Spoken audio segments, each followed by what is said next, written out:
Okay, good evening, everyone. Welcome to this evening's Constitutional Review Committee meeting at Harbour District Council, 24th of June 2026 in the Council Chamber. The meeting will be recorded and live streamed. Members and officers must use the desk microphones in order for this to work. Only two microphones, in addition to chairs, can be on at the same time. Obviously, people can switch off their mobile phones to silent. Fire exits, well, they're there and there. And if the alarm goes off, it's not a drill. Okay, and so we meet outside at the top end of Mill Hill Car Park. We've received, so moving on to item 1.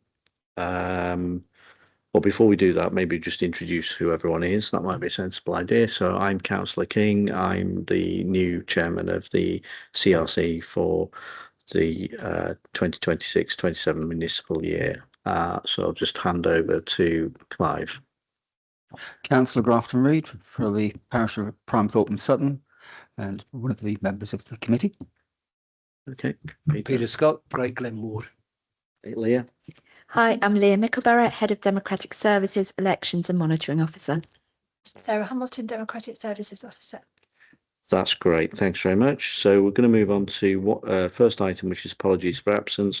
We've received those from Councillor Burrell and Councillor Knowles. I'll also point out to that there's actually a vacancy at the moment. Councillor Feenan was on the committee, but he's now apparently dropped off, and we're waiting for the Lib Dem group or someone to appoint somebody to represent them. So that's where we are. Moving on to item number 2, declarations of members' interest. Are there any declarations of interest? Anyone? No? Okay. We'll move on to item 3, draft minutes of the CRC meeting on 26th of January. I'm happy to propose, I was at that meeting, so I'm happy to propose that.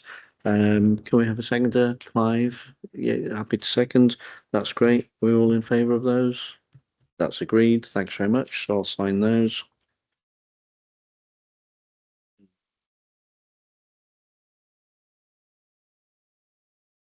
Okay.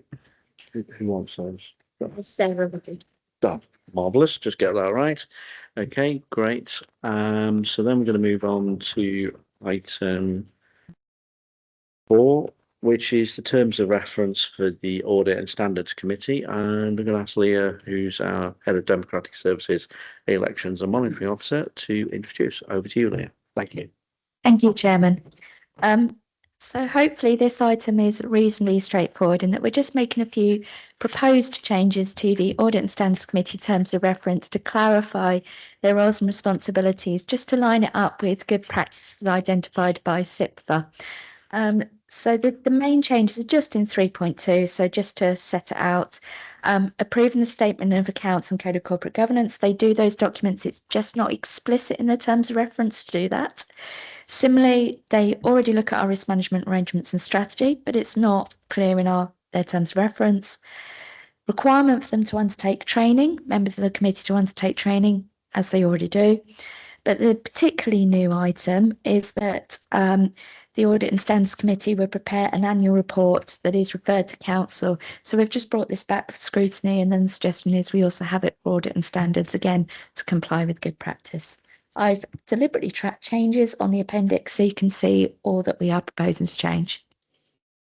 Thank you, Leah. Has anyone got any queries, questions at all? Clive? Thank you, Chair. The format of that report, can you give me some outlines to the depth that such a report might take? Yeah, do you want to try? Was that down to? It would be down to the committee to consider and approve its own report. What we'd probably outline is the activities that have been done by the committee in year, and particularly benchmark it against how it's meeting its own terms of reference. Because the terms are approved by Council, it's Council saying we want you to do those things. So it's down to the Audit Committee to say, yes, we have. And then Council can raise concern if they feel the Audit Committee is not doing its role properly. Mike, are you happy with that? I think so. We'll see how it develops. I think it's one of these things that we have to start, and then from there we can make it fit for purpose. Yeah, well, you know, it's you've got to just start somewhere, haven't you? So, okay. So with that in mind, it's pretty straightforward. This is a recommendation to council. So hopefully this is going to go to the 6th of July if we can. 6th of July. And I say it's pretty straightforward, I think. So are we all in favour of the recommendations? That's agreed. Thank you. That's unanimous. Thank you very much. Okay. So we're going to move on to item 5, which is the review of contract procedure rules. And again, over to Leah to introduce this. Thank you. Thank you, Chairman. As the report sets out, we do have to significantly update and overhaul our contract procedure rules to align to the new Procurement Act. Came in a couple of years ago, but a lot of the elements of it have only recently taken effect, and therefore we have to comply with now. But throughout, we've been making sure that we always are compliant with our legal responsibilities when we are buying things, whichever set of regulations they fall under. Probably, I've tried to pick out in the report, I think the element members might be most interested, because ultimately what we're always trying to do is achieve good value for money for the taxpayer when we are doing procurement. At the moment, officers have quite a lot of flexibility when buying things less than £5,000, services less than 5,000.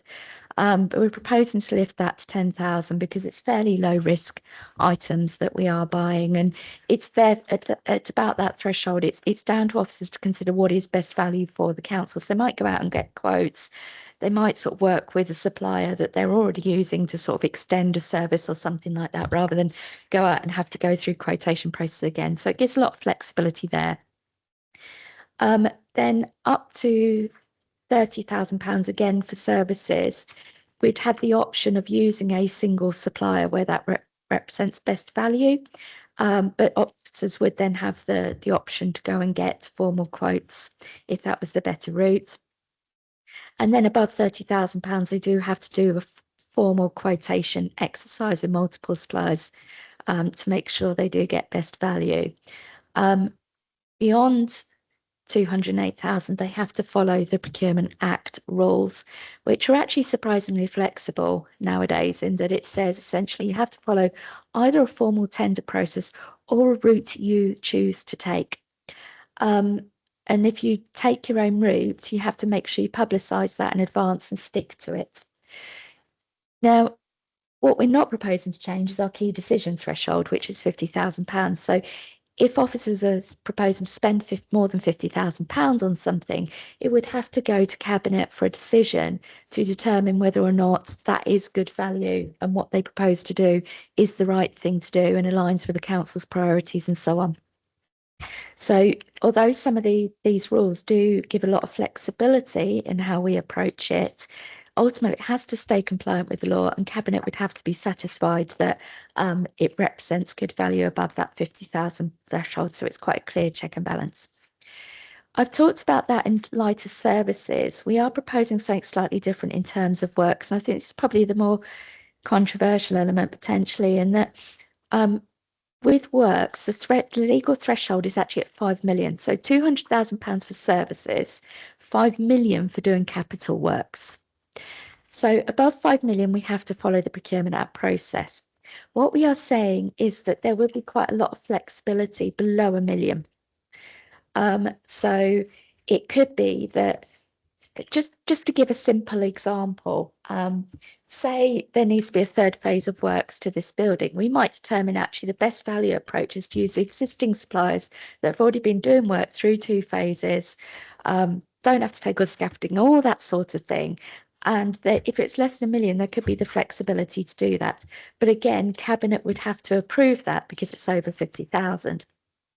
Above £1 million, then you do have to do a formal quotation approach to make sure that you are still getting best value through that route. So it does give flexibility. It's not that we're suddenly going to be going around awarding lots of individual suppliers contracts. It's about trying to understand what represents best value. I realise the proposed procedures which are attached to the report probably look a little different to our usual contract procedures, and actually because we've tried to take a sensible route of borrowing from one of the other neighbouring authorities that we might end up in in another council with at some point, because they'd already done this work. We have harborized it, if I can use that term, to make sure that it reflects our own arrangements to a degree, but still fundamentally we're following some of the other practices of neighbouring authorities. So I think with that, I'll hand back to you, Chairman. Yeah, thanks, Leah. Okay, so what you've outlined, I think they're covered in paragraph 3.3, 3.4, 3.5 in terms of the actual procurement and the sort of these limits. But I think bringing a wholesale change of the way the rules are laid out and everything, given that it's possible that obviously we don't know the outcome of LGR yet. And it's possible that we might have to, depending on the outcome of that, and I understand why this has been done, but I just want to say it's possible that might not be right. And it could be then we've got to have a different set of procurement rules from somewhere else. And that's all got to be agreed. So I'm just conscious that if we change everything now, I can put it like that, and in a year and a half's time, we've got to change everything again. It'll only just have bedded in, and then people will be, oh, we're changing it again. And okay, there might not be huge differences, but it takes time for people to get used to things, doesn't it? And I'm just wondering if, apart from the limits, is wholesale changing all of the text now the right thing to do? I mean, I'm just, thinking out loud now. It's difficult without looking at how much of a change it is from what we've got. But anyway, they're my thoughts for the moment. Anybody else? Chair, the Act was passed in 2023 and it came into force here. New rules are only properly coming into effect from February 2025. We're now in the middle of 2026. So I'm uncomfortable with not being compliant. So at least making an attempt to be compliant with the broader elements of this. I tend to feel that the big changes here will probably stick anyway, no matter where we end up. The larger limits are forced by, well, not forced, but they are bound by the Procurement Act. So we're going to end up with those parts anyway. So I follow your thoughts very much, Councillor King, in terms of change and change again. But these larger contracts, I think I would be more prone to take this now and deal with the smaller change if and when it becomes necessary, because LGR may or may not come along, as you've said multiple times. No. Yeah. But we know what the political bellwether is. So I'm more tempted to get on with it and then deal with the changes that we have to at least become compliant. Yeah. So just coming back, if I can just go back to your first point. So I think we all knew that before 2023, the Procurement Act was going through Parliament, and everyone knew. And actually, I'm actually quite surprised, like you, that we hadn't actually sorted this out earlier, because it did receive royal assent in 2023, and as far as I was aware, we were planning on doing that at that time. So I'm somewhat surprised we hadn't, but we are where we are. And even saying that, well, okay, the new rules only probably came into effect from February last year. Well, that's over a year ago, which again is somewhat surprising, but we can't change what's been done or not done, as the case may be. So we have to, as you rightly say, get this in order. So we are compliant. But one thing I do want to just ask you, Leah, in all these things with contracts, etc., who's actually responsible for updating and maintaining the contracts register then? So we get a contract, gets agreed, and who's supposed to put it on the contracts register? Thank you. The individual service leads, and that is as it is now under current rules and what's proposed under the new rules. Okay, that's great. Thank you. All right. Okay, and Peter? Chair, can I ask Leah through Yeah. yourself? you say we're actually adhering to these rules? Actually, we are following them. So we're catching up with the actual written documentation. Is that the case? So we are following. Yeah, through. we're clear. Yeah, so essentially our existing procedure rules are firmly embedded in the 2015 regulations. They were much more prescriptive in what you had to do. So all of our current rules set out, you have to do this, you have to do that, and it's firmly embedded throughout it. So what we've been having for the past year or year and a bit is anything started under the old regime continues to follow those rules. Anything starts under the new regime follows the law, but not necessarily what's set out in the Constitution. So if we don't update this, we absolutely have to follow the law, and that always takes precedent. But it would mean that we've effectively got a big chunk of our Constitution we can't really comply with. And I completely do take your point, Councillor King, about LGR and the impact of that. But ultimately, it would leave us in a slightly odd position Yeah, okay. of things we can't do. No, I absolutely get that. And I think probably what I'm alluding to more is the financial limits would change because the scale of the authority under LGR would be much bigger. So you wouldn't be setting such low limits. There'd be much more kind of higher levels. I think that's what I'm kind of getting at, because actually the framework won't change terribly much. I mean, the names and things might do a little bit, but it's kind of tidying up stuff really. Okay, all right. So I think unless we've got any other questions or whatever, yeah, I mean, at the end of the day, I don't have any problem with changing any of the if we look at 3.3, this 5k, I mean, that just seems, as you say, that's ridiculously low. It just creates extra burden. But obviously, you know, this is, we're allowed to, you know, it does seem, and again, going back to the LGR point, those limits are going to rise quite, you know. So I think we can accept that. And between 10 and 30 for goods and services, I mean, are we comfortable with that? I think we are. Chair, I am, having looked at prices of things, those aren't ridiculous No, numbers, you know, no. that we're not letting people run riot here No, at I all. agree. I agree. And a lot of things will come to cabinet for verification anyway. So, you know, and it's got to be within the budgets, etc., etc. The checks and balances, I think, are there. Yeah. Well, I think all of the rest of it.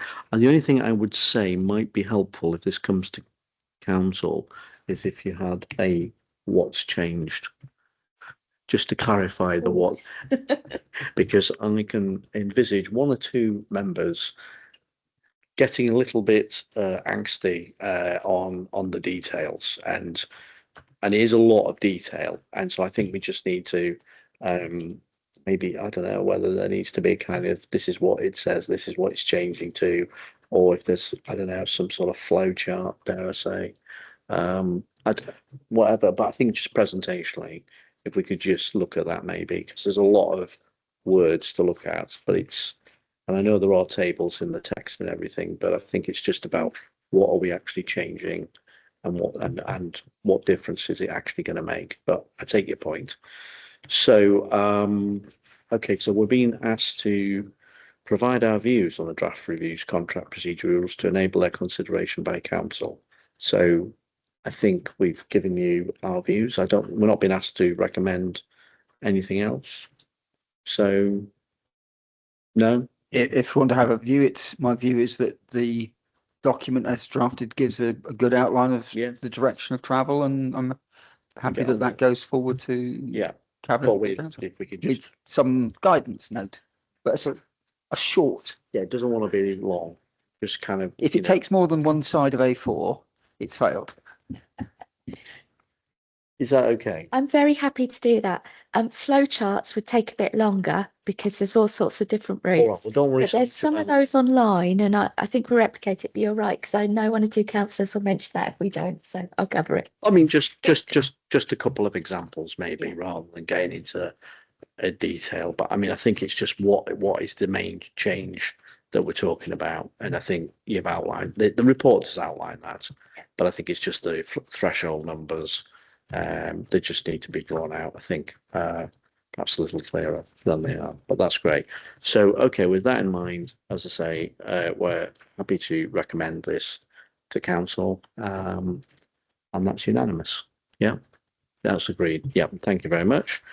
So we're going to move on then to item 6, which is changes to the planning delegation. So this is over to you, Leah. I know we've got David online as well. So, but Leah, do you want to? Thank you, Chairman. I do realise planning matters can always be controversial and sensitive of members. So we are cognizant of that, but fundamentally the law is going to change, and it's going to mean that there are a lot of planning applications that have to be determined by officers. There will be no ability to refer those applications through to planning committee determined, to the point where the government have made clear in their own statutory guidance that if you try to, you will be at clear risk of judicial review or challenge to your planning decisions, which is something we would want to avoid. So I've set out in Appendix 1 all the types of applications that in future will be potentially required to be determined by officers. So you're talking about householder, minor commercial, minor residential, more straightforward reserved matter applications and applications of that nature. So it is generally the simpler applications that will go through that process. There is then a set of applications, and it's pretty much everything else other than that list, that will there will be a decision to make on whether or not to refer them to committee, and that decision has to be made by the Chief Planning Officer and the chair of the planning committee. They can be substituted when they're not available, but it has to be made by them jointly to refer it to committee. And that's all your major applications, list of building applications, complex reserved matters where you might get 2 or 3 reserved matters on the same site. So those, the chair and the chief planning officer look at and go, should we refer this to committee or should it be determined by officers? Now, that doesn't sound too much for a change, because a lot of what the planning committee deals with tend to be the bigger applications. I think it's the intention behind it that becomes more contentious, because there's quite clear direction from government that what they're really looking for is to speed up the process and have fewer applications go to committee. So it'll be the interesting part, and the real nuance of this will lie on what determinations they make. We are proposing to include a process to make sure that local ward members still have the ability to put their views to the chair and the chief planning officer when they make that decision. So you'll get your weekly list as you do right now. And whereas at the moment you're able to call that into committee within 28 days, you'll be able to make your representations on why it should go to committee within 28 days. And the planning team are going to look at making sure they can identify those applications where that will apply to you. But we're also looking, and David's working with colleagues to think about how can we develop some consistent guidances and practices amongst authorities. So talking to the Planning Advisory Service nationally, but also locally within Leicestershire, to make sure that we're trying to do this in a consistent, fair and transparent way.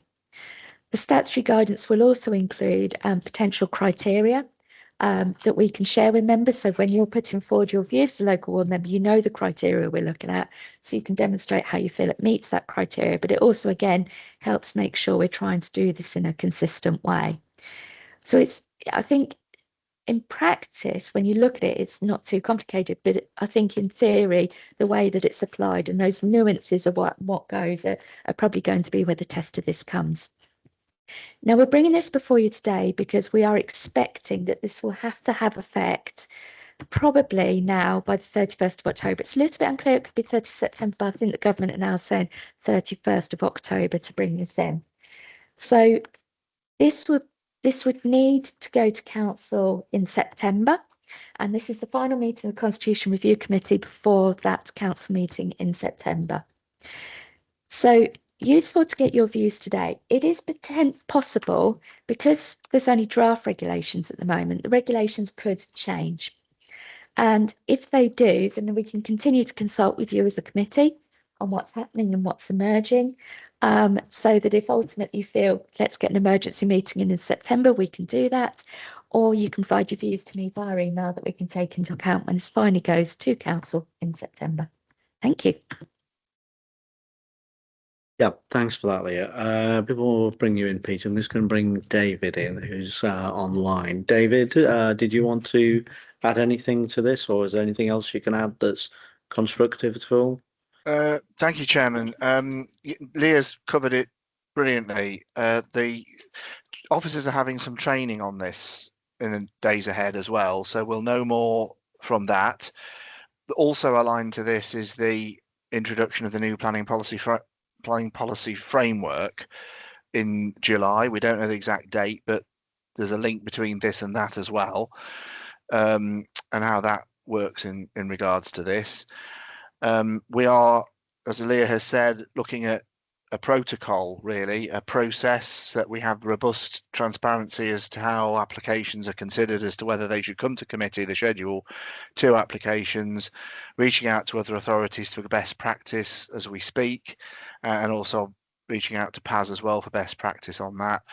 So there's a clear and transparent way of deciding what applications should be referred to planning committee and what shouldn't. The government's intentions are clear, that only by exception do applications go to committee. So yeah, there is the potential for contention, but we need to make sure we've got that robust process in place so we can manage that.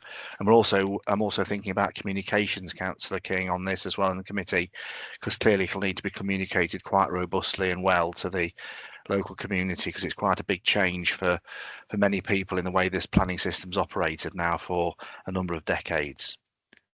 Leave it there. Thank you, Councillor King. Yeah, thanks for that, David. Okay, so Peter and then Clive. Peter? Right. In relation to the schedule, you're saying schedule 2, that's the last paragraph, we say the chief planning officer and the chair of the planning committee can't agree on an application we put to planning committee, then it'll be determined by officers. I feel that's a loss of democracy there. That and I would be happier if there was an appeal procedure to an independent person. Is this a government edict? It's a totally government edict. I find that to be a sort of backdoor to completely enforcing that officers make all the decisions, which is what was said by David. That's the government's intention. So it's extra pressure being put on that way. So I'm personally not happy with that. Okay, Clive? As we said in the briefing, I feel that the central government changes to the regulations here are completely unacceptable. They rip away the democratic rights of residents to have any say in the process, and it undermines confidence in the planning system. That said, we have to abide by regulations, and therefore we have to deal with the problem unless it changes. And I hope, as David's just said, this is still draft regulations and it may change, but I doubt it. Just the point about the local protocols, I presume this point in the first paragraph on Appendix 2, agreed local protocols, is the flow chart or the guidance that you're going to produce. I would hope that in there we have something that brings applications which have significant impact to smaller areas of population, villages, small towns, villages, things like that, and where we have applications which are directly impacting things like neighbourhood plans, that they would have a route to come to the planning committee. And I have another question more than a statement here, and that is, what happens to the rights of residents to have any way of putting forward their views? Previously, an application would be called in, and they would have a right to speak. What's happened to their right to speak under these new regulations? Anyone answer that? Did you want me to try and help with those, Councillor King, or? Well, if you can just answer Clive's point about, so let's assume that these regulations are confirmed by the government, because as we all know, there's a state of flux there at the moment, so things might or might not change. So let's assume that they are confirmed at some point and they go ahead. So if, say, then under Schedule 2, I'm able to refer an application to committee, will there still be speaking rights for a member of the public at that meeting? So my view on this one, Councillor King, and we have to design the protocol, but my view is if an application is successfully passes through the process and is then heard by the planning committee, then the planning committee would operate as it does now. So those applications will be considered. We relatively recently reviewed the speaking arrangements of planning committee. We did some constitutional review work quite recently. And my view sitting here tonight would be that the residents would still have that normal right to speak of 3 minutes. The more significant thing is getting the applications through the process of deciding which ones go, because the government are very keen to reduce the number. It might be useful for the committee to want to hear that the criteria as they stand nationally. An application can be referred to the committee if one of the following criteria are met. If the application raises economic, social, or economic, social, or environmental issues of significance to the local area, or, and this is more ephemeral, the application raises a significant planning matter having regard to the development plan and other material considerations. So those are the two tests. Yeah, but not anything in Schedule 1. Which no, Schedule 1 is confirmed by government. They must be delegated to officers. Okay. All right. Okay. Thanks for that, David. So to answer your first point, Clive, if I may, so basically the government's direction of travel, it believes, and has stated this repeatedly, and the department, MHCLG, believe that giving more planning consents will encourage more houses to be built. Okay.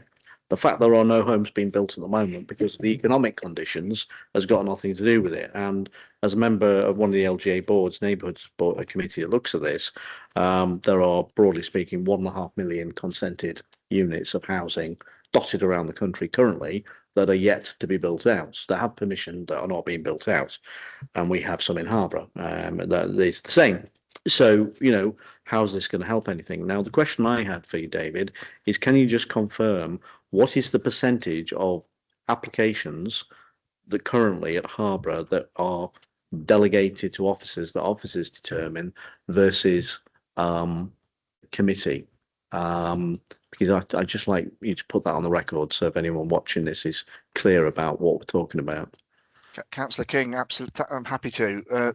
As I said a minute ago, the council did a lot of work on its constitution as regarding the operation of planning committee very recently, and it did a lot of modernisation. And my information is that resulted in 98% of planning applications being delegated to officers in the authority. And we did lots of hard work on that to make the committee as efficient as possible. Yeah. And we also reduced down the size of the committee. So we already meet that criteria. We don't have to muck around with that. And so you then have to say to yourself, what is this designed to exactly do? Now, the problem I have with this, and I think we all have, is that some of the applications, it says, household applications, minor commercial, minor residential. Well, that's okay if you look at it on one level, but on another level, they are some of the most contentious applications in certain locations, because we have a lot of smaller communities. And so and even in larger communities, when some of those applications come forward, it causes a lot of angst. Residents and communities get very upset about it. So I think that is where we have a lot of issues. And to me, and I did speak to David about this a week or so ago, I think the problem is committee almost acts like a safety valve for the process. The fact if we take it away from enabling a hearing in public of an application means that safety valve process is removed, and then the pressure is going to be heaped on our planning officers. And I'm a bit concerned. I'm more than a bit concerned about that. I'm very concerned about that because residents will then start to lobby directly planning officers in a way that could get quite challenging to manage.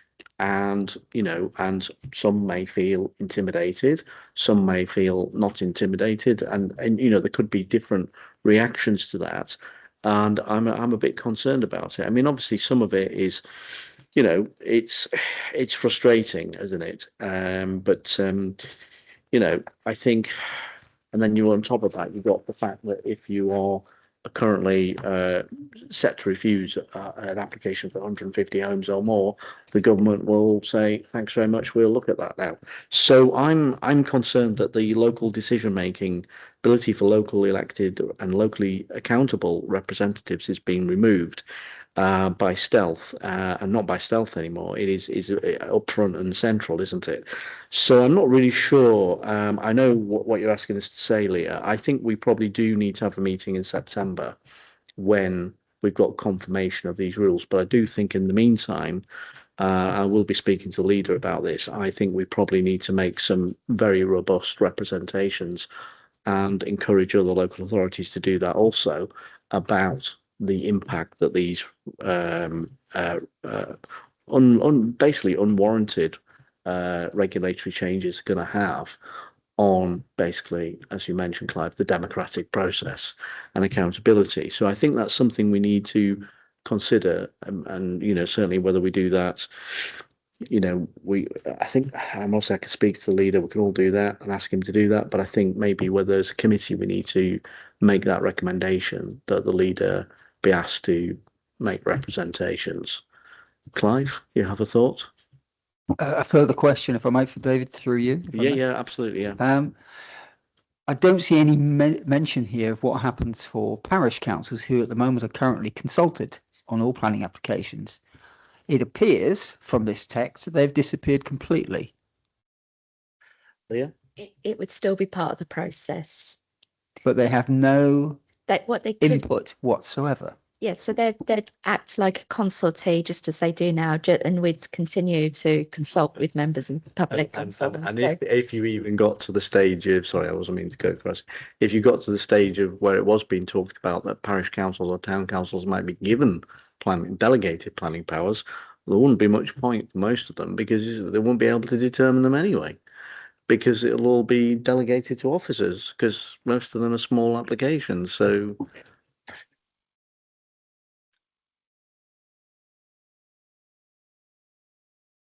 yeah.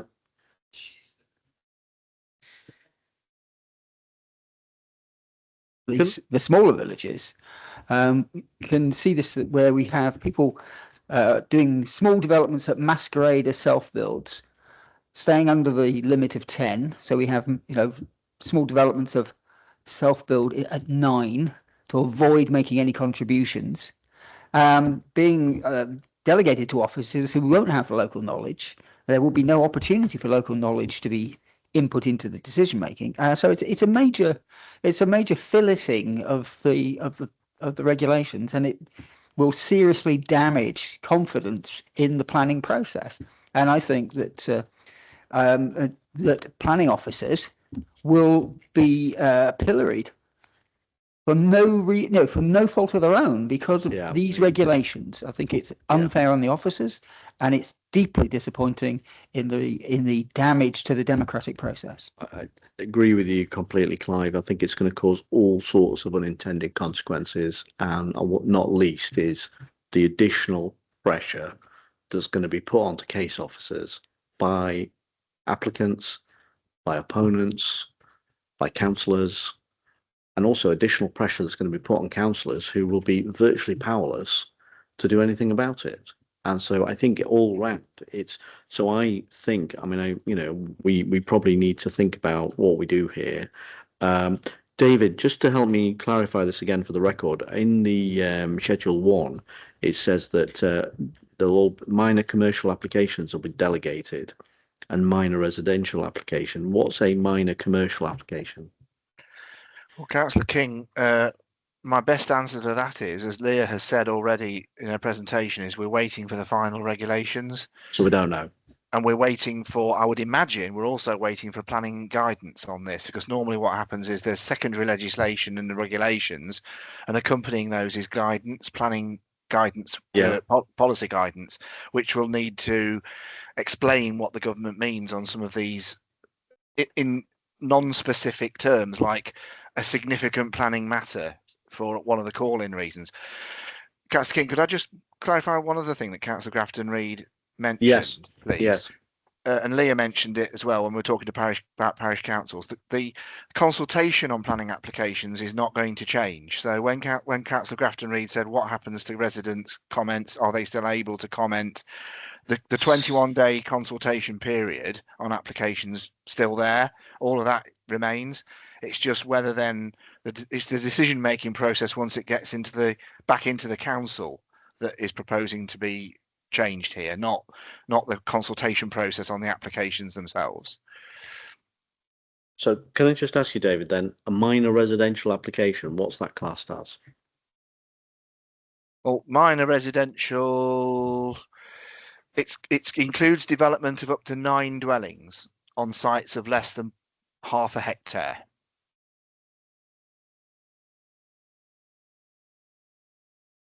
Okay, which is kind of, we do have a few of those. Okay. Right. Okay. So what you're asking us, Leah, to do is recommend taking this to a council in September. But I think what we ought to do is actually get the final regulations and perhaps pencil in a meeting for the CRC before the council meeting in September, because the council meeting is now late September. And in the meantime, I think I'd propose a recommendation that the leader writes to the government basically to express our deep concern about these proposed changes, because I think this is seriously going to be, as you said, Clive, very damaging for democratic decision making. But equally, I think it's going to cause all sorts of problems with the system, and it's not going to deliver any more properties being built, and it won't necessarily speed anything up either. If I may, Chair, I have a great deal of confidence in the planning department here to get the applications that need to go through quickly and efficiently. As you say, they already handle the vast majority of them. Yeah. And the contentious ones are usually allowed to be brought to a public meeting where people can make their comments. And that's fundamental to the democratic process. So I don't see that these rules will actually speed things up, except in the cases where they get people's rights get overridden. So, as I say, I have confidence in the officers. This is a central government diktat, which is ill-advised and ill-formed. Yeah. Okay. Okay. So I think unless there's anything else we need to say about this, Leah, I think sorry, Peter. Is there any reference to the training that committee members were going Leah, to did you want to mention that? Unless David tells me otherwise, we haven't yet had the statutory guidance or any regulations around what's entailed. As soon as we do, we'll start to be communicating that to you. Yeah. What I can say, Peter, is that when this was, some of these changes have been mooted for a little while on and off. When they were talking about bringing in some sort of requirement knowledge test for elected members, the first thing everyone said, well, how are you going to do that then? Who's going to mark it? How are you going to, what, you got to sit an exam? Are you going to do a FA, multiple choice questions, or and what if you end up with none? It's just, it's saying that we have to have that members have to have a certain level of competency in order to make decisions. Now, if I apply that rule to other spheres of government, like national government, there's no test on any MP to be a member of Parliament, and setting competency, there's no competency test. Only legal representation of the People Act, which says they have to meet certain criteria, not be a bankrupt, this, that, the other. But there's no test they have to sit in order to adjudicate on local government, which they know most of them, quite a lot of them know nothing about, or the country's finances. So why should we uniquely have to sit a test in order to decide the limited number of planning applications that the government now say that we may be able to make decisions on? I mean, to me, that just seems absolutely absurd. And I think this is where we do need to, make some strong representations on. So, Peter. I mean, in law, you usually refer to the man sitting on top of the Clapham omnibus as the arbiter of what's fair and what's reasonable. But as you say, we are looking towards having some sort of some sort of exam, and it's not exact at the moment, and it's not even been detailed. Yeah, but in order to become a councillor, you don't have, the only qualification is where you live and meeting the requirements of the Representation of People Act. It doesn't say you must have a PhD in planning, or you've got to have a certain minimum level of educational attainment and intellectual prowess. Absolutely. If we start applying that sort of requirement on people, then it'll discourage people from standing. It'll then rule people out potentially from determining things. Therefore, that's I'm sure we'll be breaking some law somewhere, and then it's a mess. And as I say, but members of Parliament don't have to sit any tests to rule on all sorts of things, which some of which they do know a lot about, and other things they know very little about. So if it's good for us, surely, I mean, I'm not saying that, but I'm just wondering, it's I'm just thinking rhetorically and out loud. So I'm very concerned about this, indeed, that, that a test should be set to determine whether an elected member, councillor, can sit in judgment on a planning application, because then straight away there's a bar being created for members to be involved in decision making, and how long before that gets spread to other areas of council, local government, business, where we then are set a bar, a test where whether it's licensing, or whether it's finance, or whether it's children's services or adult services or whatever it is, and you've got to set a test. And I mean, that's just nonsense. Thin end of the wedge. So I'm very surprised this hasn't been kicked out in the long grass yet by the government. Yes, I thought we got rid of all the laws that said you had to be a landowner to be an MP, and all these other sort of settings and that allowed you to enter into democracy. It reminds me, it's almost like the old hearth tax, isn't it? I mean, that's a long time ago, so obviously I don't know about it, but there was such a thing.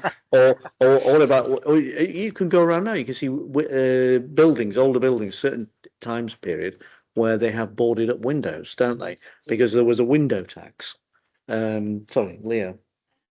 I was thinking about this point when you were speaking earlier about the chair of the planning, and I was shocked when I saw, if the officer feels it should be determined by officers or the chair, it gets determined by officers. Because to me, there's a fundamental principle that you learn very quickly when you join local government of, our role as officers is to advise, and your role as members is to decide. And I think there is an argument to say some of this is trying to erode that divide and take away the local knowledge, the local insight, the views of your communities, the fact that you are elected from decision-making processes. And that's something that makes me feel quite comfortable. And I'm very grateful, actually, that the debate tonight has not been about planning officers and their merits and ability to make decisions, but it's about how you weave in your role as members and how you ensure local representation.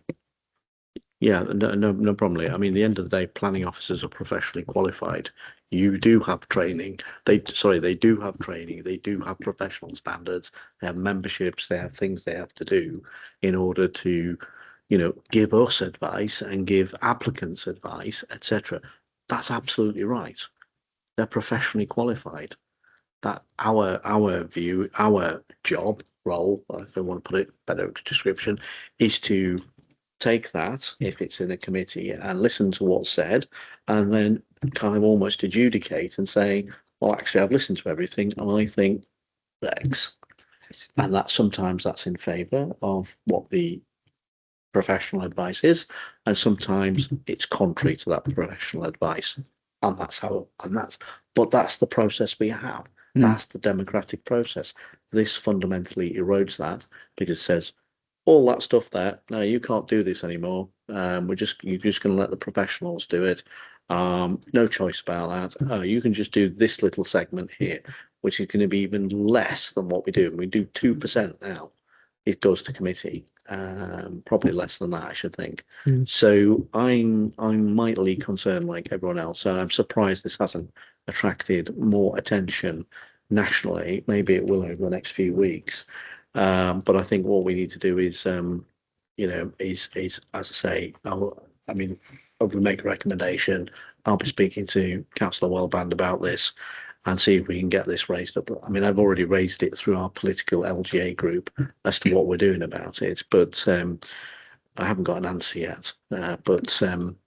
We let's start here and we'll move it, see what we can get done. But I mean, maybe the incoming new Prime Minister, whoever he is, will have a change of mind and decide that actually this isn't worth the aggravation it's going to cause, and it might be dropped, and that's what we don't know. Peter. That's a question through Chair to Leah and perhaps David as well. In terms of come back to this decision making between the chair and the chief planning officer, and a disagreement. If there was a ward issue and the chair had a ward issue with the particular ward that he was in, at the moment, I understand you can. There are various ways that you would sit out of the committee if you had a director and you'd spoken out about a particular. So could you be losing the chair quite regularly if it was a ward that was? It won't happen that way. I believe the process would allow a substitute anyway, and that's what we do in any other case. So if you were chair of planning, Yes. for example, and it came into your ward, your substitute would take out and you would recuse yourself from Would that. you have made the decision beforehand? No. You'd have to recuse yourself before that. You'd be aware of it, but by the fact Yeah, it's an application in your ward. Replace you for any application that was in your ward. At that point of that. I assume you. Yes, at the point of that paragraph, I was saying the decision to bring it forward. Would it be before that or after that? Technical. At any point in time, a member could have a potential conflict of interest or particularly strong views, so you'd deal with it at that stage. The vice chair would have to make a decision. Okay, thank you. Okay, right. So are you both happy with what I've said? Is that we pencil in the meeting for September before the council meeting, once we've got if we know whether this is actually happening or not, and in the meantime we recommend that the leader makes representations publicly and through channels to the government to request them to not do this. May I just ask one question of David through you? Yeah. If I may. At the briefing, I asked the question that whether we could make this change in planning law, make our parish councils more aware that this is being mooted. And at that meeting, I believe you said there was no reason why we couldn't do that. I wasn't on the meeting, so. But for David. So is there any reason why I can't go back to my parish council and make them aware that these changes are being mooted? They're not finalised, but they are in train with central government.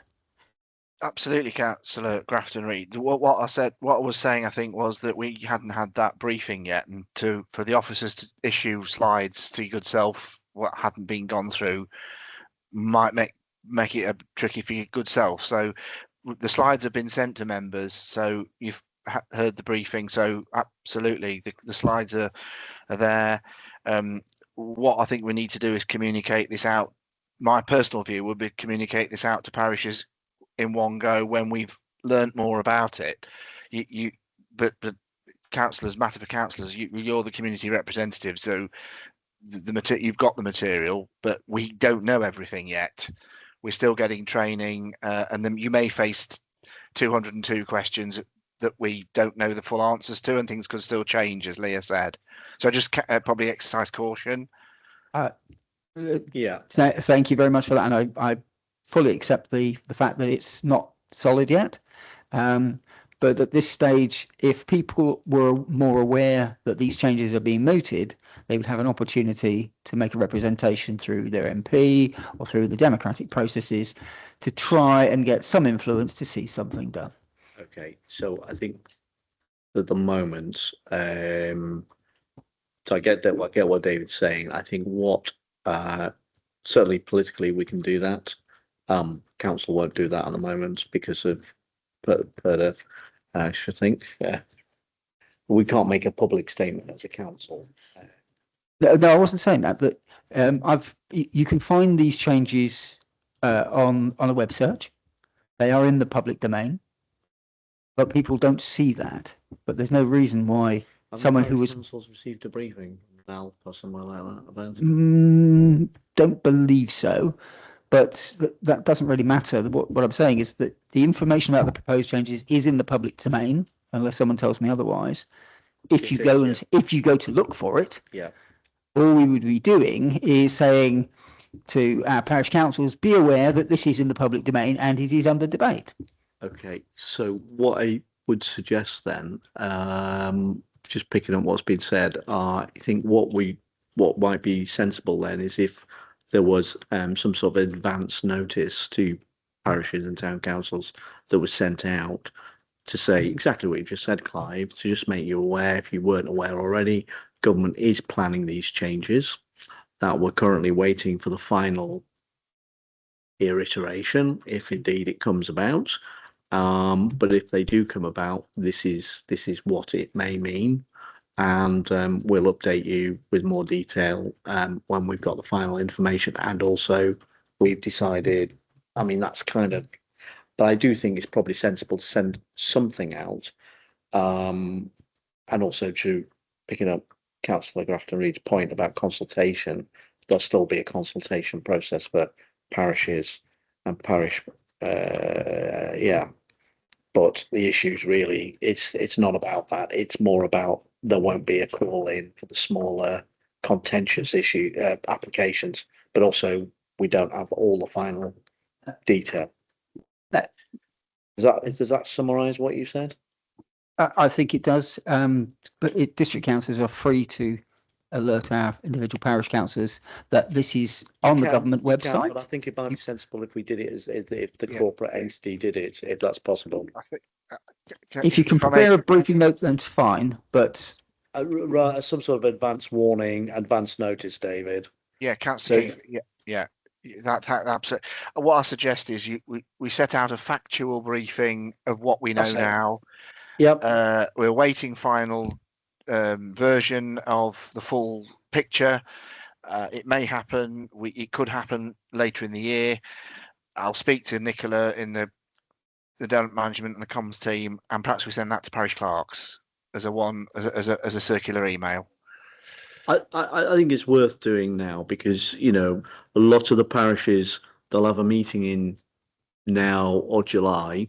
A lot of them won't have meetings in August. Some do, but quite a lot. More the smaller ones, they won't have meetings. They only meet, say, every 2-3 months, some of them. And so I think, you know, if we put something out now as an advance notice, that this, you know, and obviously it doesn't directly change anything they're doing, but they're just going to need to understand that it will have an impact, and they won't, you know. So it's about managing expectations, David, I think. Yeah, I agree. Yeah, Councillor Scott. So you're suggesting that it's done at a corporate level and not done by. I mean, I personally would like to address my the actual parish council as a district councillor and ask the planning committee and address them and tell them the detail. Well, I think at the moment, the problem is if we all go off and do our own thing, we may not give everyone the same information. And we just need to be clear that everyone, and I'm not talking about you here as individuals, but if everyone else, all 33 councillors went and did that, we may all give a slightly different variation of what's going on. So we need to make sure with something that's important that actually there is a standard information thing that goes out. Once we've got that, obviously you can then add to it whatever you wish. I would suggest.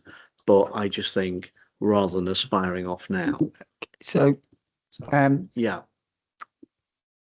how quickly can you put together what I think is less than a one piece of paper briefing note, David, on this?